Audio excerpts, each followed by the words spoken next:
I honestly can't believe that I padded my linen instead of my fashion fabric, and the result absolutely worth it. I will be showing you how to achieve this pleat in front of the dress. I will be showing you how to achieve your cap sleeve.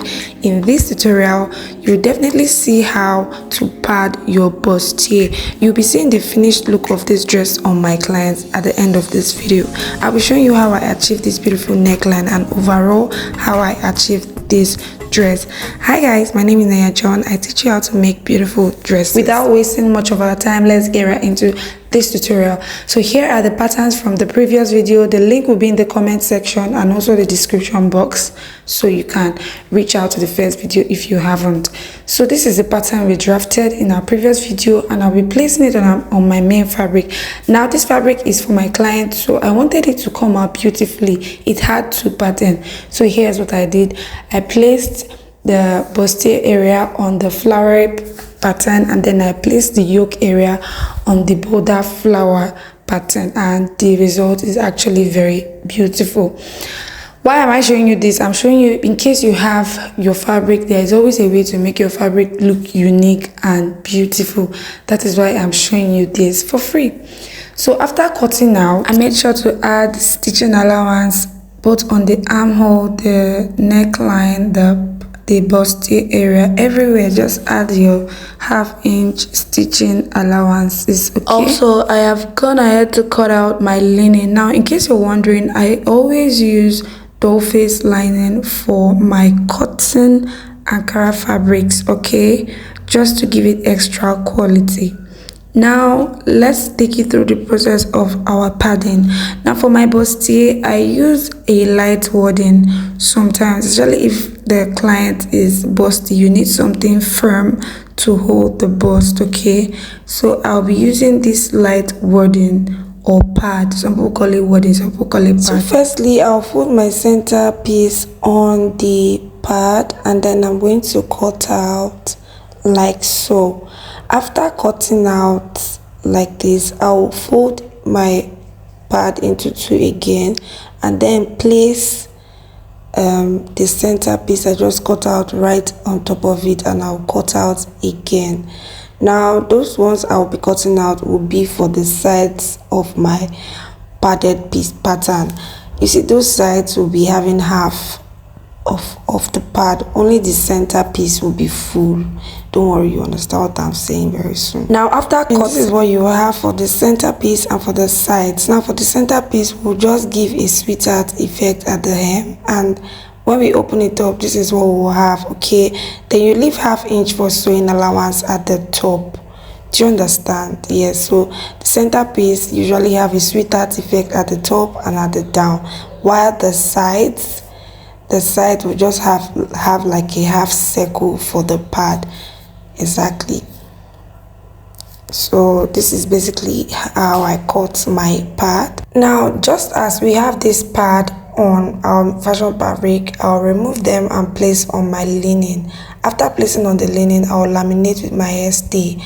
After laminating, this is what I have. Now what I mean by laminate is that you iron those pad, right? Iron it on the linen. You can see I ironed it on my linen. Also go ahead to cover it up with the hairstay, okay? So that's what I did. I've ironed my pad on my linen, not my fashion fabric, on my linen, okay?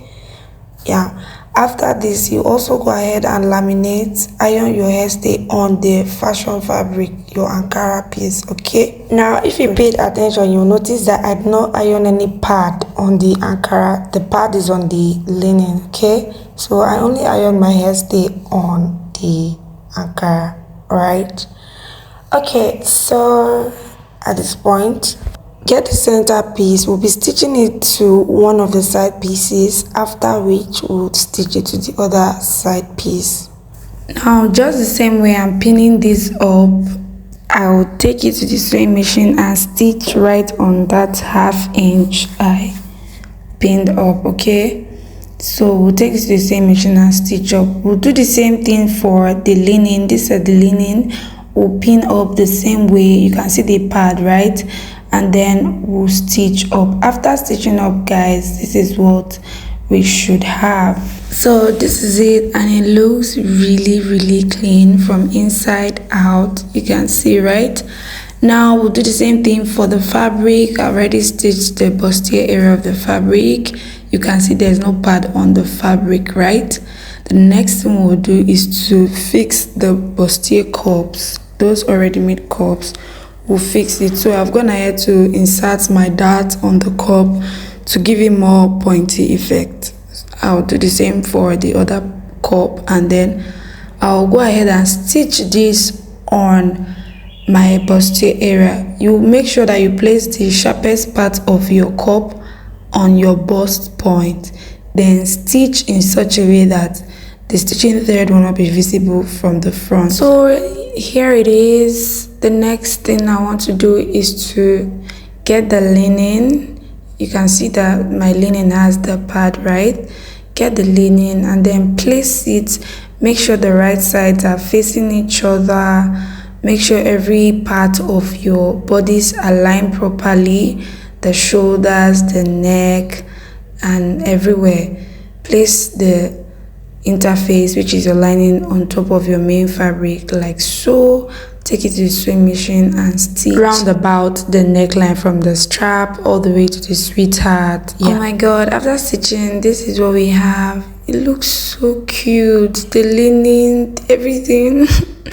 Yes, so this is what it will look like. Now the next thing to do is to insert that strap on the neck.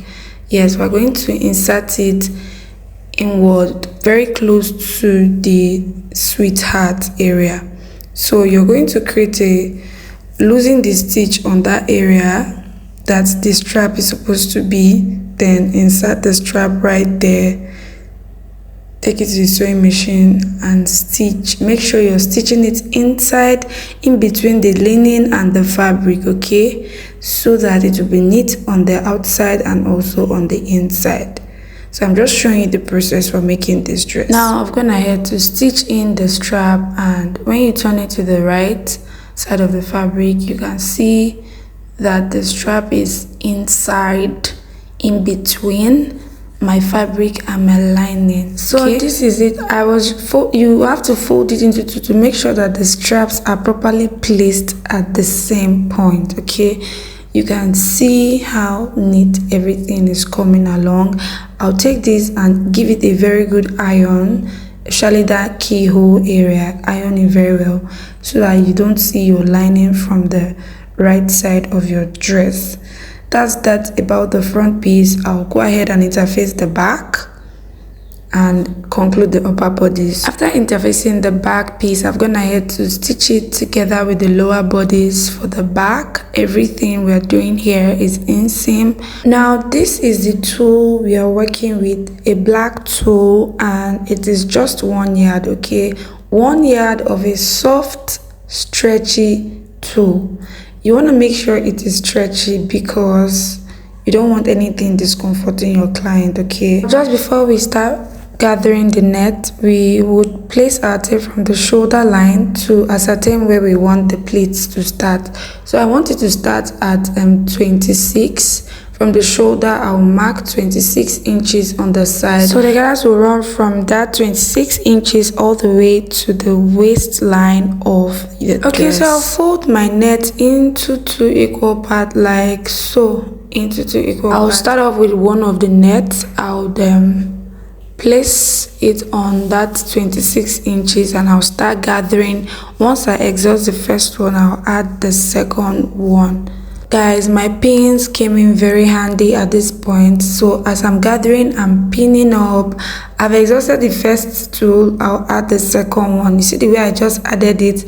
There's no need to start stitching it together with the sewing machine, okay? It will naturally look like one piece of tool. So after pinning up, this is what it looks like. Okay, I'll go to the other side. I'll stretch my net, make sure it is relaxed. Don't overstretch it. Just make sure it is exactly the measurement of your client. Pin at the area where you marked. Gather it just like you see me do. There's no particular order of gathering, okay? Just keep pinning and gathering.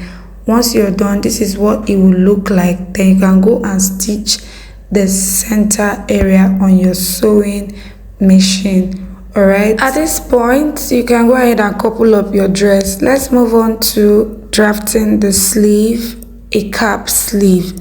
I've noticed that cap sleeves are trending recently. I think I should make this a separate video. For my basic sleeve, I usually go in by 6 inches firstly, then I'll rule across and then go in with the length for the sleeve. We're creating a basic sleeve, okay? If you have a basic sleeve, then you can just hang on, okay? So I'll rule across those lines. After I have done that, the next thing I want to do now is to go in with my circumference for the sleeve. The sleeve circumference I'm working with is 40 inches divided by 2 is 7 plus stitching allowance 8 inches, okay? And I've marked it. I'll extend what I have to that 6 inches that I created, right? The next one we'll do now is to connect from that point to the top of our sleeve, okay, to the sleeve crown. Now I'll simply use my French curve, especially when I do not want to do so much calculation. I'll connect like so, connecting halfway from the top of the sleeve. The next thing I'll do is to flip my French curve again to give me this look. So this is what it looks after connecting.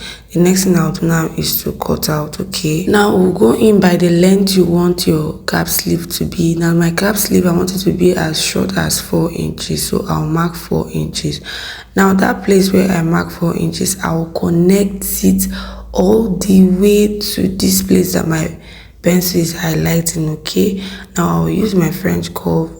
It's not going to be a straight line, it's going to be a little tilted, just like my own, okay? Connect it like so, and this is what you will have, okay? Now for that kind of my own cap sleeve that has a little pleat at the crown of the sleeve, this pattern is how you can achieve that. Now place this on your main fabric. You can see how it is a little bent. You place this on your main fabric and cut out. Then at the top of your sleeve, you just give it a very tiny little pleat and the result will be so beautiful. So this is my sleeve. I've gone ahead to interface it. I interface it with the Ankara so that it will be a little firm. And you can see that I have gone ahead to also pleat or gather the top of the sleeve. We call it the sleeve crown. I've already pleated it and it is giving so pretty. You can see that, right? So this is how easy it is to make your cap sleeve. We'll go ahead now and attach it to our dress and pretty much finish up the dress. After coupling the dress, you guys, this is what this dress looks on my client. You can see the cap sleeve, very beautiful. I mean, if you're in Anambra State, there is a slot for beginners. My name is Naya John. Make sure you subscribe. Bye.